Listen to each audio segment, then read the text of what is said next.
Salut les amis, on se retrouve sur la route direction LMX. Et ouais, on va aller rencontrer toute l'équipe LMX donc dans leurs ateliers, dans l'usine. Je sais pas trop comment appeler ça, c'est lui qui va nous dire. Et on va discuter de tout. Déjà, ils vont nous montrer, ils vont nous présenter toute l'équipe. Ils vont nous montrer leur atelier, ils vont nous montrer tout ce qu'ils font. Ils vont nous montrer leur gamme de véhicules aussi. On va parler du projet qu'on a en commun, donc le projet Montesa Retrofit. Ils vont nous montrer tout l'équipement qu'ils vont nous filer avec.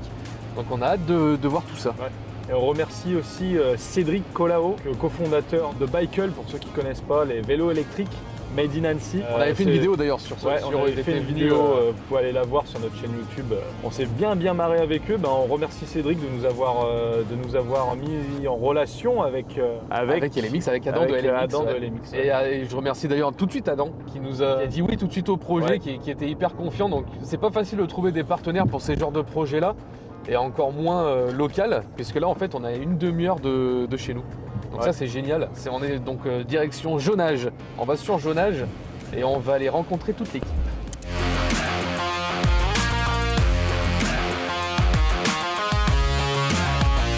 Ouais ça y est, on est arrivé chez LMX. Je vous présente Adam, donc qui est le fondateur de LMX. Et tu vas nous présenter. Ouais, on va aller faire un petit tour de l'atelier. On a pas mal de trucs qui tournent. Là, il y a les machines qui sont en cours de route. Ouais. On vous a préparé aussi le kit, donc on aura l'occasion de voir ça. Hâte de le voir. Mais allez, on va aller voir un peu ce qu'on fait chez LMX. Tu vois, pour te présenter un petit peu le truc, nous LMX, LMX ça veut dire Lightweight Motocross. Ouais. Donc avec la Montesa, on est carrément dans le thème. Ah bah complètement. On est sur une moto légère qu'on va repasser en électrique. Nous, ce qu'on fait aujourd'hui principalement, c'est ce qu'on appelle des speed bikes. Ouais. Donc c'est des vélos 45 km/h. Avec un moteur Caliwatt, avec un accélérateur, mais qui a quand même un look de vélo que tu peux utiliser. Ouais, c'est ça, ça fait vélo, tu as les pédales. Voilà, tu peux l'utiliser comme un VTT, mais en fait, c'est une moto. Voilà. C'est un cyclomoteur. C'est un cyclomoteur. Parce que tu as 45 km/h avec des pédales. Ouais. Sur un donc là, on est sur une version tout-terrain qui est dépouillée, qui est faite pour rouler en cross, en enduro. Ouais. Et on a des versions homologuées avec un support de plaque. Oui, voilà, c'est ça. Il y a plus sur un vélo, tu l'as. Bah, quand tu te balades à 45, c'est assez drôle. Ouais. Donc ça, c'est un modèle qu'on fabrique en série. Dessus, on fabrique le cadre. On assemble le moteur, on assemble la batterie, c'est des choses de notre propre conception. Ouais. Et la fabrication du cadre, ça va jusqu'à la soudure, jusqu'à le pliage des tôles, jusqu'au traitement thermique. Vraiment beaucoup de métiers qui rentrent en ligne de compte. Et tout est fait ici du coup? Ouais, tout est fait ici à part la peinture. La peinture qu'on sous-traite, c'est un métier, du poudrage comme ça, c'est vraiment un métier.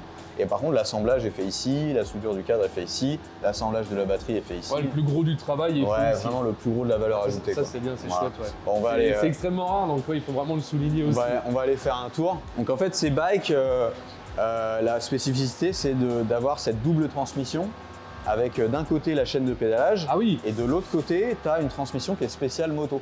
Enfin, qui est une courroie en fait qui est là pour passer la puissance. Ah oui, on voit bien la courroie. Donc ici. On a un système où tu as en fait, voilà, de ce côté-là, normalement tu n'as rien sur un vélo.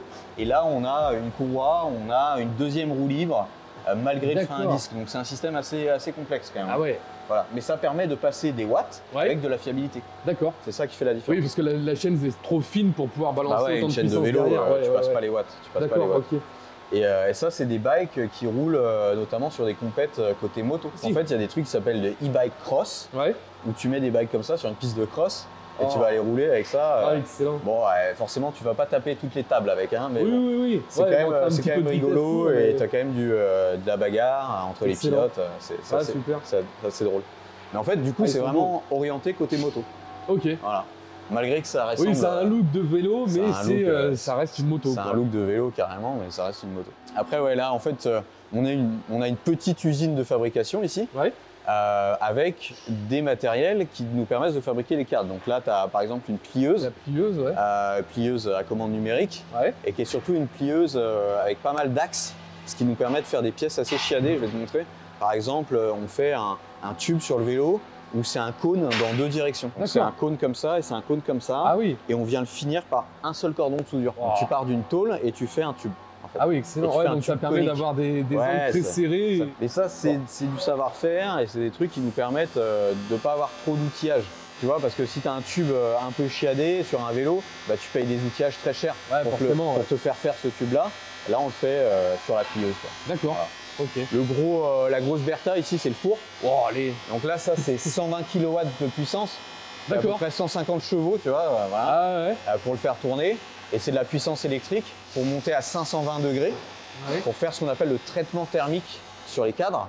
C'est-à-dire qu'une fois que tu t'as soudé un aluminium, tu sais, il est tout mou. Oui. Hein, quand tu soudes de l'alu, tu as une zone affectée thermiquement, il est tout mou. Et les alus qu'on travaille, en fait, tu peux les remettre à l'état zéro, tu les remets propres en fait, et tu les redurcis. Ok. Voilà. Donc je connaissais pas le système. Tu fais un premier truc, tu fais une trempe, ouais. Et là ton cadre il est tout mou. Et là tu le redresses parce que tout a bougé pendant la trempe. Ah ouais, voilà. Tu viens le redresser. Tu viens le redresser. Wow. Et deuxième étape, tu le remets dans le four, 200 degrés pendant 1 heure, et là tu le redurcis. Là où tu as soudé, tu viens complètement effacer la soudure. C'est ça qui est beau avec l'aluminium, c'est que tu as cet effet-là, c'est malléable. Parce que de la pâte à modeler. Quand il est à l'état mou, il est vraiment très mou. Ça, c'est top. C'est pour ça que nous, on travaille plutôt l'aluminium. Donc là, dans l'atelier, par exemple, on ne fait pas de soudure acier. On s'est dit, tout ce qui est acier, on va sous-traiter. Ok. Voilà. Donc là, on a des cadres qui sont en cours de pointage. Waouh. Donc ça, c'est les cadres des 56. Ouais. On est sur un rythme à peu près où on en sort 10 par semaine là, en ce moment. D'accord. Voilà. C'est pas mal. C'est pas mal. Oh. Le truc, c'est que ça prend quand même pas mal de temps le traitement thermique et le redressage. D'accord. C'est des étapes qui sont assez chaudes. Ah ouais, donc là, on voit les pièces qui ont été pliées et formées ici, puis après ta pièce taillée dans la masse en dessous. Ouais, donc ça pour l'instant, c'est taillé masse. Ouais. Et on va très vite passer en forge là-dessus. Ah ouais. Ouais. Parce que tu as une pièce qui est quand même moins chère une fois que tu as payé ton moule. Oui. Ton moule, il coûte super cher. Le moule coûte cher, et puis c'est après que c'est une fois que tu as le moule, tu le rentabilises. D'accord. Donc là, par exemple, tu as le fameux tube dont je te parlais. Ouais, c'est cette pièce-là. Cette pièce-là, ouais, en fait, où elle est fermée par un seul cordon de soudure en bas. Ouais. Mais sinon, c'est une seule pièce. D'accord. Tu vois, il n'y a pas d'autres cordons. Ah ouais. Voilà. Ouais, donc t'as même pas l'impression qu'il y a des soudures, tu les vois quasiment même pas. Tu les vois pas parce qu'elles sont en dessous. Et en plus, tu as un cache en plastique qui vient de cacher. C'est vraiment un truc. Et c'est comme ça qu'on arrive à, en fait, avec assez peu d'outillage, à te faire des trucs qui sont quand même assez chiadés en termes de forme, en termes de géométrie, quoi. Ah, c'est dingue. Voilà. Non, franchement, c'est de la belle pièce quand tu vois ça comme ça. Surtout en France, des gens qui font vraiment des cadres en aluminium. Il n'y en a pas beaucoup. Pas beaucoup. Là, j'en ai aucun qui parce que tu as ça. C'est ça. C'est un gros investissement. Et parce que tu as le savoir-faire, les trucs de pliage, ça, il y a des gens qui savent faire. Oui. Et tu as le savoir-faire du redressage et de toutes les étapes de traitement thermique qui vont bien. Parce qu'en fait, quand tu commences à sortir un cadre, tu l'as trempé. Ouais. Tu te dis, là, il est tout mou, je vais le travailler, ce cadre, tu vois. Ouais. Sauf qu'en fait, naturellement, l'alu est redurci. Tu commences à travailler ton premier cadre que tu as sorti du four le matin. Et puis il va garder et le dernier cadre que tu sors pour travailler l'après-midi, celui-là, il a déjà redurci. Tu l'as trempé le matin, il a déjà redurci. Et il est déjà trop dur pour que tu arrives à le redresser. C'est un truc de fou, quoi. Donc en fait, les cadres, ils sont au congélateur. Et au congélateur, ça les bloque. Tu vois, là, par exemple, on a la table de redressage, là, où comment on vient positionner les cadres. Et en fait, les cadres, ils sont au frigo. Les cadres, ils sont là. D'accord. Ils sont à moins 18. Ah ouais. Et en fait, quand ils sont à froid, comme ça, l'aluminium ne redurcit pas. Ouais, t'es sûr. Ah oui, il redurcit pas. Il redurcit pas. D'accord. Donc tu maîtrises le temps. Ouais, on penserait l'inverse justement, mais du coup il redurcit pas. Tu maîtrises le temps. Incroyable. Et ensuite, une fois que tu l'as redressé, là tu peux le remettre dans le four une deuxième fois. Et là tu viens le redurcir. Tu dois avoir une facture électricité qui doit ça pique. Quand tu démarres le four, il y en a pour plus de 100 balles d'électricité. Juste au démarrage. Tu le démarres et tu le fais monter à température. Juste ça. C'est un truc de fou. C'est toutes les charges qu'on n'imagine pas en fait sur la conception d'un vélo comme ça. Voilà. Un vélo. Surtout en ce moment, c'est ça quand tu le gaz pour la soudure, forcément. Non, mais j'ai même pas envie de savoir. Tu as les salaires de tout le monde. Et là, tu as une table de soudure par exemple avec des outillages. Là, c'est pas monté particulièrement, mais tu as des outillages de soudure. Parce qu'il faut savoir qu'on fait aussi de la sous-traitance pour d'autres marques de vélos. D'accord. Et même des choses qui sont pas dans le vélo. Ah ouais. Donc des châssis en aluminium, des pièces en aluminium. On est capable de proposer des pièces en alu. Là, ce matin, il y a un client qui était là, il est venu récupérer ses pièces. C'est pour un espèce de véhicule à 4 roues. Voilà. D'accord. Nous, on lui a fait des pièces de châssis avec un outillage, avec un redressage. C'est complexe, mais voilà, on a tout ce qu'il faut ici pour le faire, quoi. Ouais, mais il y a des gens qui soudent bien, on a le four, on a t'as tout le matos, au moins tu peux le sortir. Par contre, on est spécialisé sur l'aluminium. D'accord. On fera que de l'aluminium et principalement du 6061. Tu as différents aluminiums. Oui, il y a différents aluminiums. Principalement du 6061. D'accord, ok. À côté de ça, tu vois qu'on stocke toute la matière. Bon, là, par exemple, on a des prods en cours sur les bikes. Ouais. Et tu as toutes les pièces des bikes qui sont préparées, pliées, qui sont prêtes à être montées dans les soudures. dans les montages de soudure. Et après ça c'est les tubes bruts qu'on reçoit quoi. Vraiment on part du tube. Ouais, tu les reçois comme ça et puis après tu viens les retravailler derrière. Ouais, on vient les plier, on vient les couper, on vient les former. La conception a dû prendre un temps fou pour tout ça, ça devait être... Donc là on a un jeune qui est en formation de soudure. D'accord. Voilà, notre soudeur n'est pas là le mercredi, mais on a un jeune qui est aussi en formation en plus. Les experts de la soudure pourront commenter et l'aider à s'améliorer sur sa soudure. Là, par exemple, Ahmed, toi, tu es en train de redresser un cadre de 56 là. Donc, par exemple, on est en train de regarder le pivot de la suspension. Est-ce qu'il est droit? Donc, on a une équerre. Il y a beaucoup de choses à contrôler. Tu as des cales. Parce qu'en fait, il y a vraiment beaucoup de choses qui bougent au traitement thermique. Ah oui, j'imagine, sur de l'aluminium, de toute façon, ça doit être... Parce qu'en fait, le cadre dans le four, il est à 520 degrés et tu le trempes dans de la flotte. Forcément, l'aluminium, t'as un choc thermique et il y a tout qui bouge, quoi. Et après, tu viens taper dessus. C'est vraiment manuel à fond. Hein. T'as pas... le petit maillet... T'as pas vraiment moyen d'automatiser. Ah bah non, c'est pas possible. C'est vraiment... Là, c'est vraiment... il faut un humain derrière ça pour... Ouais, c'est clair. Par exemple, pour contrôler déjà le ça rentre pas bien. Ouais. Voilà, on a un petit décalage. D'accord. Ah oui. Et ça, le cadre, il est tellement mou que tu arrives à le redresser. Et t'as combien de temps pour pouvoir travailler un redressage? C'est là que, quand tu mets au frigo, tu gagnes du temps. Mais sur chaque cadre, tu passes quoi, 20 minutes? 20 à 30 minutes. D'accord. Ouais, là, tu vois, c'est vraiment mou, c'est un truc de fou, quoi. C'est fou à quel point c'est malléable. Ouais, c'est dingue, hein. Ah, c'est la magie de l'aluminium. Et là, si tu fais ça quand le cadre il est dur, même pas en rêve, ça tu bouge le même pas. Le seul truc que tu arriveras à faire, c'est si tu tapes assez fort, tu vas le fissurer, quoi. Ouais, voilà, c'est ça. Il va fendre à un endroit. Et par contre, le fait qu'il soit comme ça, très très mou, je vous montrerai après, on a des pièces qui sont dans le même état que ça à peu près. Ouais. Et tu les prends à la main, ça se bouge dans tous les sens, quoi. Comme l'usine, quoi. Ouais, c'est ça, Après, là, on a de l'usinage. Donc, on tape, on tape toutes les pièces des bras oscillants du bike. Donc là, par exemple, on part d'un gros bloc comme ça et on vient tout usiner pour récupérer les pièces. D'accord. Donc là, c'est en cours d'usinage sur des pièces de drop-out. Le drop-out, c'est la pièce qui vient tenir l'axe de roue arrière. Ok. Voilà. Donc c'est une pièce qui est assez massive quand même. Ouais. Je sais pas si on peut en récupérer une, on en récupère une tout à l'heure. Quand elle sera finie. Voilà. Et donc là, il y en a pour 1 heure et quart d'usinage. Ouais. Ah, c'est fou. Mais ça te sort 2 pièces là. Ah oui, sur la plaque là, t'as 2 pièces. 2 pièces d'un coup, ouais. Quand tu auras 1000 vélos par semaine à sortir, ça sera plus. Et on fera tourner la machine. C'est un peu plus vite. Il va falloir mettre une autre machine là-bas. C'est clair. T'as encore un peu de place pour ajouter les trucs. Là, t'as le bloc d'alu. Là, t'as le bloc, Merci Zoé. Donc là, tu as le bloc et la pièce finale. Donc tu vois la quantité de copeaux qu'il faut pour passer de ça à ça. Et puis on voit, il y a beaucoup de travail. Sur les formes, des balayages, c'est vraiment de la pièce un peu chiadée, quoi. Ça, c'est de la pièce qui un jour, peut-être, on fera en forge. Oui, tu gagneras beaucoup plus de temps, c'est clair. Là, il faudra payer des outillages, pareil pour la forge, mais tu as une pièce qui est super solide en forge derrière. Ah bah là, c'est beau, donc, quand ça sort comme ça, c'est magnifique comme pièce. Et donc, là, tu as la pièce avec les drop-out en fait, qui sont usinés des deux côtés, tu vois. Allégé au maximum. Allégé à fond parce qu'ils sont tout creusés, tu vois. Donc là, après, on a plus le stock de pièces et compagnie. Donc là, tu vois nos cadres de moto. Ah oui, le modèle moto qu'on avait. Ouais, la 161. Donc là, la 161, aujourd'hui, il nous en reste quelques-unes pour des marchés spéciaux, style militaire, style J'ai vu, vous aviez justement un partenariat avec l'armée. On en garde quelques-unes pour ça et pour le SAV, mais sinon, la prod de cette moto en série, il nous en reste quelques-unes à vendre, mais globalement, on n'en fabrique plus des nouvelles. D'accord. Voilà. Parce qu'on s'est concentré à 100% sur le bike. Parce que le bike, c'est vraiment en usage, en pilotage. Et puis le marché là-dessus, il n'y a pas énormément de concurrence non plus. Bah ouais, le fait qu'on ait un accélérateur, qu'on soit sur un modèle 45 km/h, on est vraiment différenciant. On est vraiment quelque chose d'autre. Et donc là, on a la zone montage final des véhicules. Bonjour. Avec Thierry qui est au montage Bonjour Thierry. Des 56.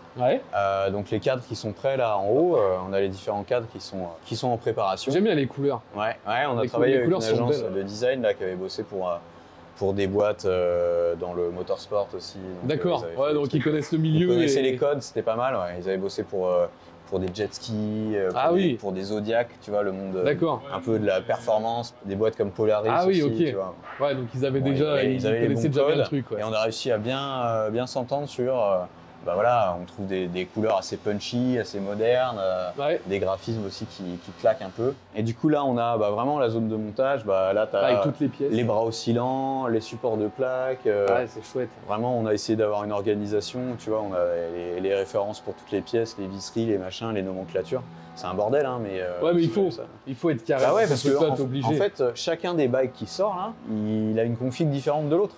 Parce que c'est un truc avec un configurateur. On en parlera justement. T'as des tailles, t'as des couleurs, t'as des options, t'as des accessoires. Ouais. En fait, quand tu fais la somme de tout ça, t'as pas deux bikes qui sont pareils. Ah, donc c'est vraiment du sur-mesure à la française. C'est du configuré, quoi. Ouais. Du haut de couture. Ouais, mais c'est français. Ah, moi j'aime bien dire que c'est français, c'est hyper important aujourd'hui de souligner ça. C'est du taf, hein, mais ça permet d'aller des fois plus vite dans la conception, plus vite dans les évolutions. Oui, aussi. Parce que, tu fais venir un conteneur de bike que tu as fait faire en Chine, les trucs ils arrivent, tu te rends compte qu'il y a un truc qu'il faut améliorer. Il faut d'abord vendre ce que tes 100 bikes qui sont pas OK, et là t'es niqué. C'est exact. Ouais, c'est un métier aussi la peinture. Hein. On a testé plusieurs peintres, là on est assez content. On bosse avec une boîte, je vais profiter pour leur passer le truc, c'est Ronald Epoxy, et franchement ils ont bien bossé pour nous.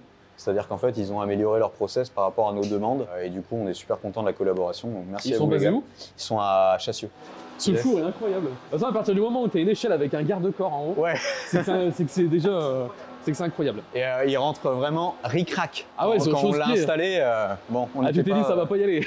C'était chaud. Hein. On était en train de regarder les plans, on était pas. Là, on fait les batteries, tout. Plus de l'élec, plus du câblage ici, montage des moteurs aussi, montage calibration des moteurs.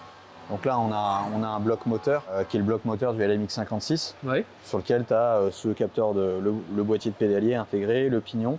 Et en fait, tu as un petit réducteur avec un bain d'huile dedans.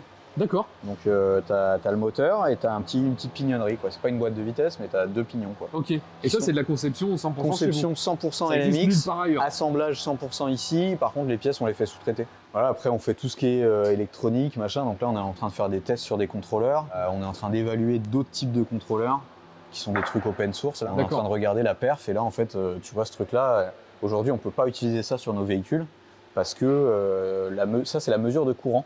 Ouais. Donc le courant, c'est le couple. Oui. Donc en fait, le contrôleur, il mesure le courant, il mesure le couple et il corrige, il pilote. D'accord. Tu vois. Et si la mesure, elle part en couille, ce qui se passe ici, la correction, elle peut pas être bonne. Oui. Tu vois. Ouais. En fait, ce truc-là, du coup, il mesure pas bien le courant. D'accord. Ah ouais. Au-dessus d'un certain seuil, il mesure plus bien le courant. D'accord. Donc on peut pas aujourd'hui l'utiliser dans un bike parce que ça va foutre des à-coups, parce que... Ah là, avec une carte comme ça d'un coup... Le truc, il sait plus où il est, quoi. Ça, moi, ça me passionne, ça. Tu vois. Je suis ingé en méca, moi, à la base. Hein. C'est ce que j'allais te demander. Je voulais te demander ça. Je suis ingé en mécanique, mais quand je vois ça, je suis en train de me dire, putain, mais le chip qu'ils ont utilisé, ils ont mal connecté un des pins, donc le grounding, il est pas bon. Donc le chip, il passe en négatif. On mettra un sous-titrage en chinois. Donc là, on a une batterie, par exemple, une batterie de SAV qui a pris la flotte. Ah. Donc il faut faire attention sur les batteries. Quand tu laves la bécane, plutôt sortir la batterie si possible. D'accord. Ou essayer d'y aller, la nettoyer au pire avec une éponge externe. Un petit peu light, mais celle-là, elle a vraiment pris la flotte. Tu as de la corrosion sur les trucs. À quoi ça ressemble le pack batterie que vous avez? Ça permet de voir comment on est dedans. Le pack batterie que vous avez dans votre bécane, c'est le même. Donc quand on dit LMX 161, ça veut dire que tu as 160 cellules dans la batterie. D'accord, c'est pour ça. LMX 56, tu as 56 cellules dans la batterie. D'accord. Pourquoi 161? C'est parce que c'était la première, voilà, c'est comme ça. Et donc là, tu as eu un arrangement de cellules qui sont en série et en parallèle, qui donnent la bonne tension et la bonne capacité. D'accord. Donc en fait, quand tu as une batterie comme ça, là, celle-là, on dit qu'on est en 16S 10P, donc 16 cellules en série, 10 cellules en parallèle. D'accord. Donc quand on a 10 cellules en parallèle, ça se comporte comme une grosse cellule, en fait. Ok. Donc c'est comme si on avait 16 grosses cellules, mais en l'occurrence, on en a 10 en parallèle. D'accord. Donc sur une batterie, tu as quoi? Tu as les cellules avec des bandelettes de nickel qu'on vient souder par point. C'est de la soudure électronique par point. Ouais. C'est pas de la soudure à l'étain, hein, c'est de la soudure avec du courant électrique. Et ensuite, tu as un BMS. Le BMS, c'est quoi son rôle? C'est de protéger la batterie en thermique, protéger la batterie en charge, protéger la batterie en décharge. D'accord. Et protéger la batterie, ça veut dire quoi? Ça veut dire vérifier la tension de chacune des cellules, chacune des 16 cellules. Que tout soit équilibré. Que tout soit à la même tension tout le temps. D'accord. Et si tu as des écarts trop importants, le but c'est de couper la charge ou la décharge pour éviter de niquer la batterie ou éviter de foutre le feu. Parce que par exemple, si tu es en charge et que tu as une cellule qui est beaucoup plus haute que les autres, Ouais. parce qu'elle a moins de capacité, qu'elle est morte, qu'elle a pris cher, et ben si toutes les cellules sont chargées pareil et que tu en as déjà une qui est plus haute que les autres, Ah oui. et ben celle-là elle va monter encore plus haut, et plus ça monte en tension, si tu dépasses 4,2 volts, Ouais. ça commence à être craignos. D'accord. Donc Bon, elle va décharger et... et surtout elle doit couper, c'est-à-dire que ça va couper la charge, D'accord. ça va pas autoriser de monter toutes les cellules, et c'est là qu'on Ok. dit que le pack il est déséquilibré, et que du coup il ne te donnera plus la bonne performance. D'accord, ok. Donc Ouais. la batterie que vous avez, elle est connectable avec ton téléphone en Bluetooth D'accord. pour connecter sa température, son état de charge, son état de Ah, santé, ouais. sans ouvrir en fait le caisson, quoi. Le caisson il est fermé, il est siliconé. Le but c'est de D'accord. ne pas l'ouvrir, quoi. Donc ça, c'est un truc pour nous. Ouais, peut utiliser nous de notre côté, Ouais, l'application vous avez accès. D'accord, ouais. ok. Vous pouvez vous connecter dessus et vérifier l'état de la, J'aime bien les trucs de connectés. la batterie. Avec. Tout est connecté chez moi, partout. Et tu vois en fait qu'avec les batteries, bah, quand on travaille les batteries, quand on a soit des batteries neuves, soit des batteries de SAV, et ben aujourd'hui il faut prendre des précautions.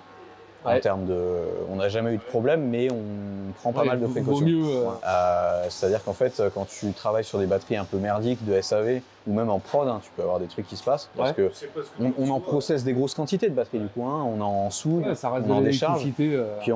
Et puis la quantité totale de batterie elle est assez grosse. Donc là, on a un genre de petit bunker en fait qui est fait en béton cellulaire En cellulaire. Ouais. et qui te permet en cas de départ de feu de contenir un petit peu le Ouais. et là, tu vois, on a même un bidon avec du sable au fond. Et puis, cas où, on a des gants chaleur, on a une visière. Donc, si tu as une batterie, parce qu'on est en train de la souder à côté, Ouais. parce que, tu vois, si quand tu la soudes, tu as mis une cellule à l'envers, ou la cellule, elle est morte, ou j'en sais rien, ou la soudure, elle est trop forte, Ouais. ça peut faire chandelle romaine. Ouais. Et là, tu prends ta batterie, tu la jettes dans le bidon, D'accord. avec le sable.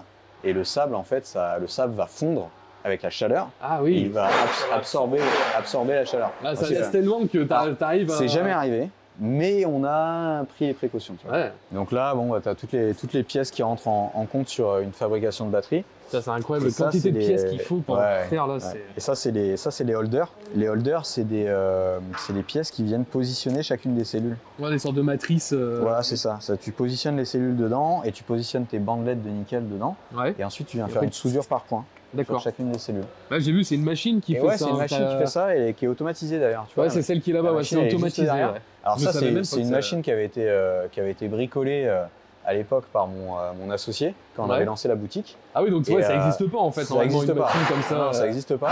Et du coup, on a un portail XYZ et sur lequel on a une tête de soudure. Donc ça, c'est un transformateur de poste à souder qu'on a rebobiné Avec pour le avoir ventilo des et tout sur le côté. énormes câbles.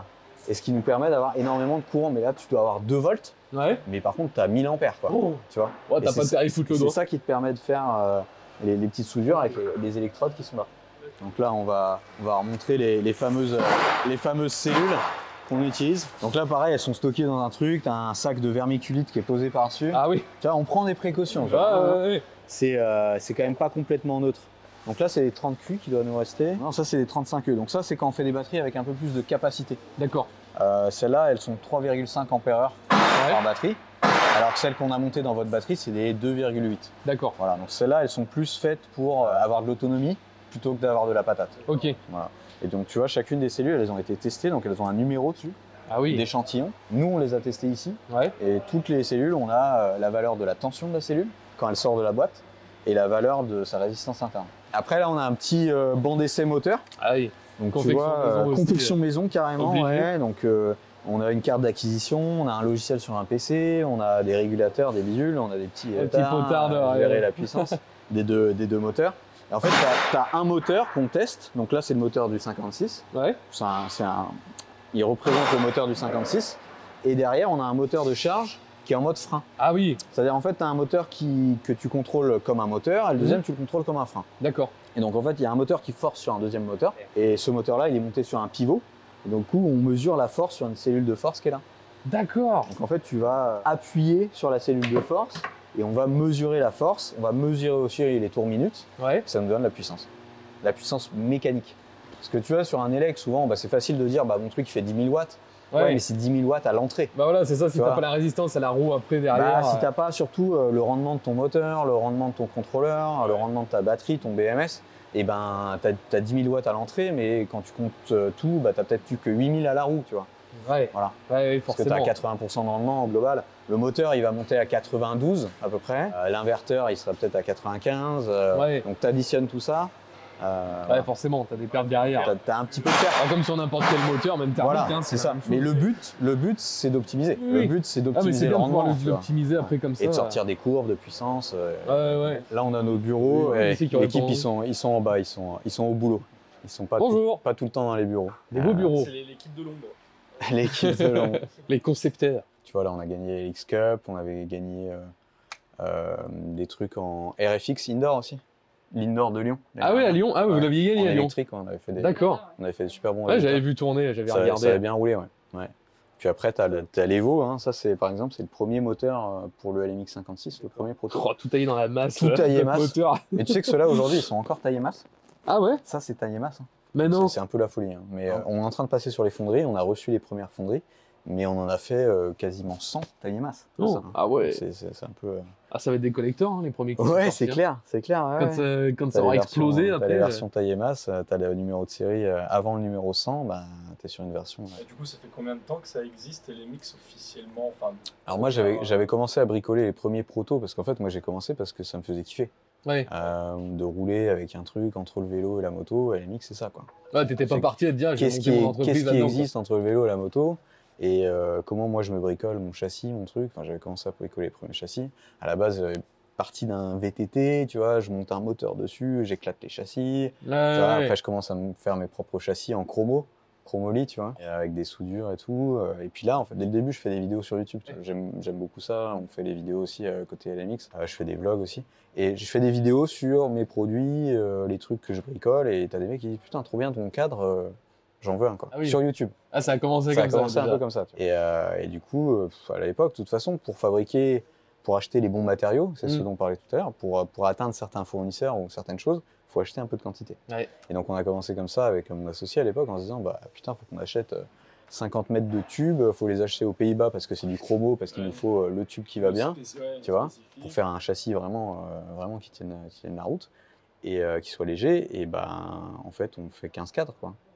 Tu vois, on en garde 2 pour nous et les autres on les vend. Donc au début, ça part direct en couille comme ça. De toute façon, c'est vrai. c'est De toute façon, vraiment parti t'as en couille. le coup de chance qui fait que après ça démarre, quoi. Ouais, voilà, donc ça c'était en auto-entreprise au début, voilà, et puis Passe vite ensuite, en société. société en 2016, et après on enquille, on développe. Puis en fait, les grosses étapes, c'était de se dire, bon bah c'est cool de faire les bécanes qu'on fait, mais si on veut les vendre à un moment ou à un autre, en volume, il faudra qu'elles soient homologuées. Ah oui. Et donc homologation dit qu'il faut en fabriquer encore plus pour rentabiliser le truc. Donc tu vois, c'est un peu le... Fabriquer les ventes, Comme ça. quoi. Ouais, fabriquer les L'homologation, ventes, elle bien date de sûr. quand? La première, c'est 2018-2019, je crois. Ah, c'est pas. Non, c'est pas si vieux que ça. Bah, c'est pas si vieux, mais c'est pas si jeune non plus. Ouais, mais c'est On se dit 2018, c'est pas loin. Mais... Ouais. Si, Il y a 6 ans quand même déjà. Là. Ouais. Le LMX 56, le bike qu'on a vu en bas, on est déjà sur la 3e homologation qu'on passe. En fait. Ah oui. On a déjà obtenu la 3e homologation. Donc bon, c'est un truc, maintenant c'est rodé, quoi. Hein. Ouais. tu le vois. process et tout. Enfin, Ça va, quoi. Il y a toujours des petits moments de doute, hein, notamment quand tu passes le test de compatibilité électromagnétique. Ouais. Ça, c'est le test du mystère, quoi. Ah ouais. Tu vois, Le test ultime. Ouais, même les mecs qui sont experts là-dedans, ils arrivent, ils disent, bon, je sais pas, tu sais pas. T'as 2 fils qui passent trop proches l'un de l'autre, et il y a un couplage entre les deux, et le truc, il te fait un pic sur la courbe, et ça passe pas. Ouais. Et tu trifouilles le câble, et tu repasses, et ça passe. Voilà. Ah ouais, putain. C'est Pourquoi? du Parce mystère, que- quoi. Parce qu'il y a danger, le fait qu'il y ait trop de. Ouais, en fait, c'est par rapport à la compatibilité avec les autres appareils électroniques. Ah ouais, d'accord. Tu vois, genre tes micros. Il y Si a à, pas si à côté de ça, on a une imprimante qui est dégueulasse en CEM ou un vélo qui est dégueulasse en CEM, ton micro, il va grisier, Ouais. tu vois, peut-être. Parce qu'il y a un oui. truc qui balance D'accord. sur toute la ligne, Donc tu vois. c'est pour éviter ça. Pour Éviter le ça, désordre. ouais, Pas ou les si dépasser. t'as ta grand-mère qui a un truc de Un respirateur, pacemaker, ouais. pacemaker, un respirateur artificiel à la maison et que tu branches ton chargeur de vélo et que mamie elle est morte, Oui. voilà. Bon, Ouais, oui, forcément, c'est là que tu comprends que. C'est mon vélo. c'est mon nouveau vélo. Voilà. On a préparé votre kit. Ah, Un kit complet. Donc on avait une petite interrogation sur une pièce, mais on a réussi à en trouver une, donc c'est nickel. Ouais. Tout qui marche là. Donc en fait, t'as vraiment le kit complet là. En fait, t'as la batterie, le moteur, le contrôleur. putain, c'est vraiment petit. Même Ah, le c'est contrôleur est super tout petit. petit. Et Incroyable. Ça tape 18 kW. Si Oh. tu vois. Ah, c'est Donc tu vois, vraiment- enfin, moi, dans ma tête, un Ouais. contrôleur, c'est fat comme ça, tu le mets Ouais. devant, ça prend tout. Non, mais ça c'est des trucs, c'est hyper dense. en termes de densité de puissance. Ça, ouais, Voilà, sur le marché, c'est ce qu'il y a de plus compact pour la puissance. D'accord, voilà. Incroyable. Et après la batterie, là, tu as une batterie qui peut débiter les watts, le moteur avec son pignon de sortie. Ouais, tout petit. Ouais, bah oui, c'est ce que je te disais, c'est un 8 dents, donc on verra. Et donc là, tu as un contacteur à clé. Ouais. Contacteur à clé, tu as le coupe-circuit au guidon qui se démarre. Il faut un petit moment pour que le truc s'initialise. Tu as un bruit à l'initialisation. C'est qui fait le bruit? C'est le moteur qui fait le bruit. Ouais, c'est le moteur qui est utilisé comme un ampli en fait. D'accord. Voilà. Ah ouais, donc tu peux mettre un bruit de moto si tu veux. Tu as une petite musique, tu peux mettre un truc. Donc là après tu as t'as différents modes, tu vois, que tu arrives à changer sur la LED. Ouais. Et en fait, tu as un coupe-circuit qui fait que quand tu es là, il ne démarrera pas, tu vois. Tu as le coupe-circuit. Voilà. Ah, donc tu as un son à chaque fois. Ça, c'est vraiment bien pensé aussi. C'est tout con, mais. Donc tu sais que tu es dans la map 1, 1, 2, 1, 2, 3. Tu vois. D'accord. Voilà. Et donc tu as différentes maps, et ensuite là, ça part comme ça. Il va partir en rond arrière à chaque fois, le merdier. Tu l'entends, en fait, le truc, il a deux phases. Il y a une phase d'accélération. En fait, tu as deux phases, et ça, c'est un peu notre spécificité, ce qu'on pousse à mort dans les programmes, c'est qu'en fait, les moteurs, on les pousse au-delà de leur régime nominal. D'accord. C'est-à-dire qu'en fait, un moteur comme ça, normalement, il va te prendre 3000 tours. Ouais. Et nous, on a une phase au-dessus où le moteur, il va prendre encore plus de tours. Donc là, tu l'entends, première phase, et ensuite deuxième phase. Comme un mode turbo, quoi, voilà, pour actionner. Et c'est ce qu'on appelle du défluxage. Ouais. C'est-à-dire qu'en fait, on change les caractéristiques électriques du moteur avec le contrôleur. Et ça, c'est possible parce qu'on a le bon contrôleur, les bons réglages, on a le bon moteur, les bons réglages, la bonne structure interne du moteur. Enfin, il y a plein de choses qui rentrent en ligne de compte. Mais ça permet de faire un truc en fait où ta plage d'utilisation, tu l'étends. Tu vois, donc tu prends des courses. Ça te fait une courbe lisse. Ça te fait une courbe qui est un moteur électrique. Normalement, tu auras une courbe qui est un peu comme ça là. Ouais. Et là, avec le défluxage, on fait un truc qui est un peu plat. Donc, ce qui veut dire que tu as un couple. En fait, qui est évolutif, t'as pas tout le couple d'un seul coup quand tu mets les gaz. Bah t'as beaucoup de couple au début. Oui, t'en as mais beaucoup, surtout t'arrives à le tendre, tu vois. D'accord. T'as pas un pic de couple à un endroit, t'as plus un plateau. Oui, ça vient de tirer. Ouais, ça vient le étendre vraiment. Ouais. Et en fait, ce que tu peux faire avec ça, c'est tu peux te dire bah je prends plus de tours, je vais plus vite. Oui. Ça c'est une solution. La deuxième solution, c'est je prends plus de tours, je mets une plus grosse couronne à l'arrière. Ouais, autant jouer sur la démultiplication. Et du coup, tu joues sur la démultiplication et tu gagnes de l'explosivité. Ouais. Tu vois, tu gagnes du couple, tu gagnes de la puissance, tu gagnes. Tu vois. Et nous, c'est plus là-dessus qu'on joue. Tu vois. C'est-à-dire que je voulais faire ça tout seul. J'aurais jamais pu. Tu sais, je voulais m'acheter des pièces à droite, à gauche et faire un truc. Là, t'as le faisceau complet et puis t'as un truc qui est tuné, quoi, qui vient de nos motos de course, en fait. Voilà. T'as vu les images de course, le truc. J'ai regardé beaucoup de vidéos sur YouTube, des mecs qui font le comparatif avec une Suron, une Talaria. Et ben qu'ils les bouffent complets parce que les mecs ils sont comme des dingues en disant j'ai une Suron mais à côté de ça c'est. Bah, c'est surtout le poids en fait, nous, tu vois, c'est beaucoup. Ouais, ils disent que c'est un vrai vélo. Bah ouais, la moto, la 161, elle sort à 45, 47 kilos quoi. Tu vois. 45. Donc c'est rien du tout. Puis ce qui est pas mal, c'est qu'on peut reprogrammer. C'est-à-dire qu'en fait, nous on va te livrer le truc avec un câble USB. Un USB, ouais. Il faudra pas le laisser brancher tout le temps, mais voilà, quand tu veux reprogrammer, tu peux le brancher. Et nous, on peut même prendre la main à distance sur ton PC, te refaire une reprog. Ah ouais. Voilà. Et tu gères tes maps, tu gères les différents modes de puissance. Alors, est-ce que c'est un kit, un ensemble comme ça que toi tu peux proposer? Ouais, c'est pas quelque chose qu'on propose par défaut, tu vois. Mais chez LMX, on a vraiment deux activités. Tu as les produits. Nos produits, c'est les vélos. Et on a toute l'activité d'ingénierie. On a des produits là-bas, on a des trucs, le truc qu'on a vu sous bâche là-bas. Bon, oui. Hein, je ne vais pas trop en parler, mais on a différents tu nous montreras en off. Voilà, c'est ça. Et quand ce sera officiel. On reviendra présenter ça. On en reparlera. On utilise les pièces qu'on utilise sur nos produits pour faire de l'ingénierie. Et quand on développe de l'ingénierie, on l'utilise sur nos produits. Oui, forcément. C'est vraiment le truc qui se nourrit l'un l'autre et on arrive à aller plus vite sur les développements, à tester toujours des nouvelles choses, des nouvelles technologies, aller plus loin. Toute l'histoire du défluxage et de pousser autant les moteurs. C'est parce qu'on a fait de la course avec, prendre des tours. T'as les retours après du pilote. En fait, on se dit, putain, ça prend les tours. Comme la F1 avec les grandes équipes. Ouais. C'est ça. Des trucs en F1 et tu envoies des technologies sur les bagnoles après, quelques années plus tard, mais bien des années plus tard. Vraiment préparer le truc pour faciliter le job. Tu vois, t'as même une platine sur laquelle tu viens fixer ton contrôleur, que tu pourras remettre sur la bécane, refaire des trous si tu veux. Par rapport au moteur d'origine, là, t'auras un truc. Rien à voir. De toute façon, je l'ai roulé le moteur d'origine, c'est un pauvre 2 temps 125. C'est de l'époque, quoi. Ouais, des années 70.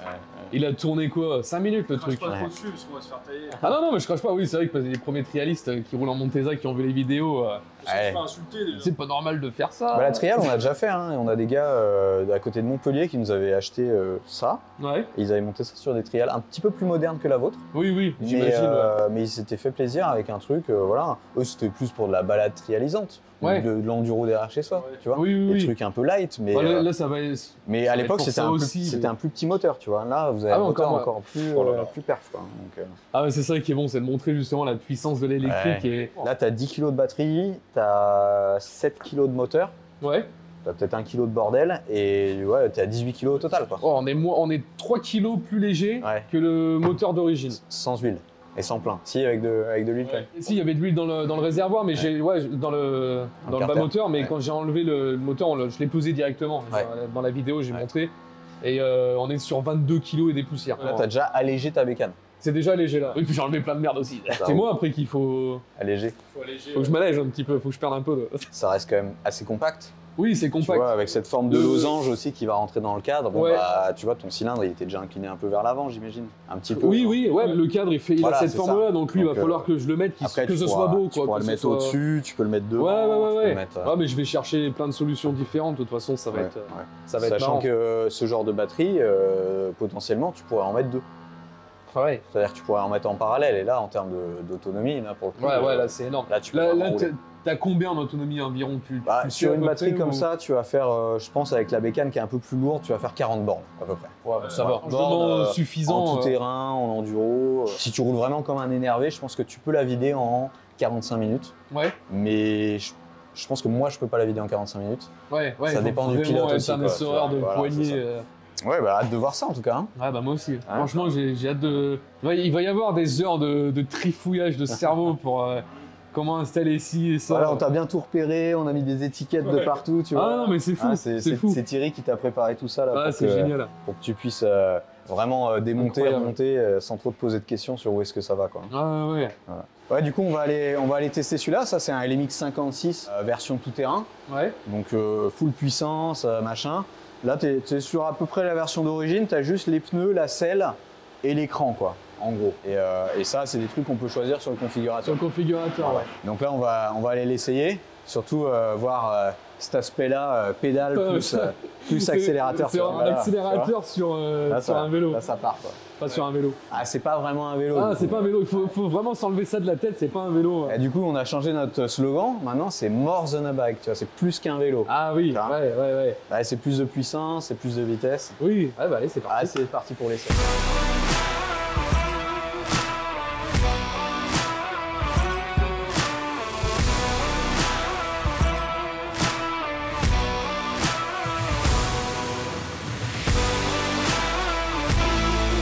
Incroyable l'axel. Ouais, t'as vu? C'est ouf.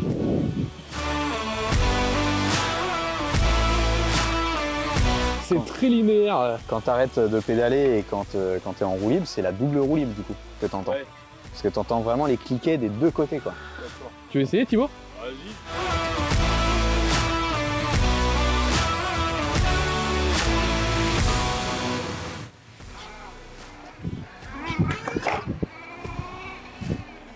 Tu les sens même pas les 45 kg. Non. Tu sens rien.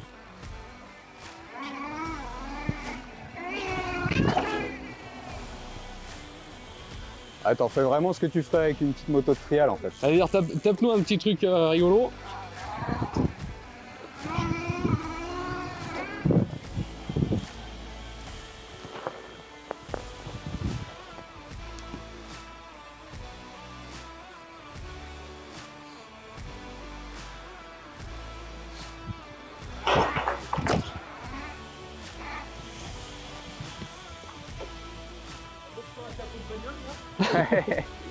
Pas la mienne, la vôtre là, c'est bon.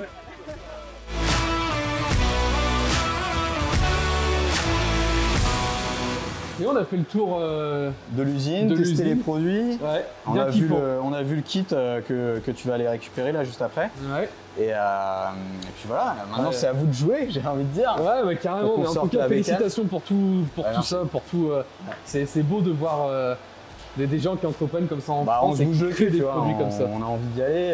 Ouais, mais c'est... Puis c'est aussi, ça vient de la passion du produit, la Bah, on passion, voit, l'envie de rouler. on voit tu qu'il y a vois. la passion qui est derrière et c'est ça qui est important aussi à Ça fait montrer. plaisir de les rouler, de comprendre, de les améliorer, de communiquer avec nos clients, tu vois, discuter. Bon, bah, toutes les améliorations Ouais. qu'on peut mettre en place, on y va super vite. Ça, Ah, c'est mais top. c'est génial. Ça se voit, ça transpire tout ça et en tout cas on est bien content d'avoir En plus, déjà de t'avoir découvert et On puis est d'avoir. voisins, donc. Bah voilà, c'est ça, on est juste à côté, on c'est y ça est. que j'adore. C'est encore mieux. Donc On aurait là, pu traverser la France, mais non, on était là. yes. Donc la prochaine étape, c'est quoi? C'est le salon du deux roues C'est 102 euros. où la moto sera sur notre stand. On va essayer de Exactement. faire C'est ça. petite mise en scène un peu sympa. Ouais, Elle donc sera- le salon c'est du 7 au 10 mars. Hein. Ouais, un truc comme c'est ça, ouais, un Je truc vois comme que c'est ça. un petit oui là-bas, Ouais. c'est ça. 7 au 10 mars. Donc Et, on va voir la Montesa du coup sur ton stand. Avec plaisir, ouais. Donc on connaît pas encore le hall, on sait même pas où c'est encore. Hein. Ouais, pas on reçu, on a les infos, on les mettra sur la description. ouais. Dans tous les cas, vous avez tous les liens pour le site LMX, le Facebook, l'Instagram. Ouais, le configurateur, vous pouvez choisir un peu tous Voilà. les trucs. Vous pouvez vous amuser sur le configurateur, voir combien ça peut vous coûter de mettre ci ou telle ou telle option. Là, regardez, il est bien foutu. Si on connaît, on a déjà fait des configurateurs, Ouais. donc on sait ce que c'est. C'est du boulot, ouais. Il est propre, il est très bien fait. Et donc on se retrouve au salon du deux roues. Nous, on se retrouve dans les prochaines vidéos sur la chaîne sur le montage du kit, du kit LMX sur le Montesa. Et c'est parti. Allez, cool. Encore merci à toi. À très bientôt. Ciao, ciao.